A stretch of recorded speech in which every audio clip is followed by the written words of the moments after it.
झूठ की जमीन पर फरेब के ये सारे घर, इनमें रहने वाले तुम सफेद दिल पर।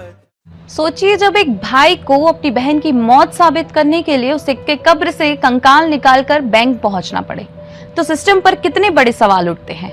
ऐसे ही उड़ीसा से एक बेहद चौंकाने वाली घटना सामने आई है, जहां एक भाई को अपनी बहन की मौत साबित करने के लिए ऐसा कदम उठाना पड़ा जिससे हर किसी को हैरान कर दिया है। बताया जा रहा है कि व्यक्ति अपनी मृत बहन के बैंक खाते से करीब 20,000 रुपए निकालना चाहता था, लेकिन आरोप है कि बैंक में बार बार उसके अकाउंट होल्डर को सामने लाने की बात कही जा रही थी।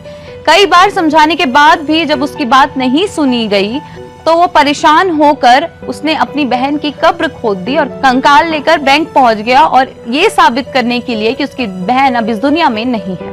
इस घटना का वीडियो सामने आने के बाद सोशल मीडिया पर हैरानी भी जता रहे हैं और सिस्टम पर सवाल भी उठा रहे हैं। हालांकि इस मामले में बैंक की ओर से क्या प्रक्रिया अपनाई गई थी, इस बात को लेकर अभी पूरी आधिकारिक जानकारी नहीं सामने आई है। बाकी इस खबर से आपका क्या कहना है, हमें कमेंट करके जरूर बताइएगा।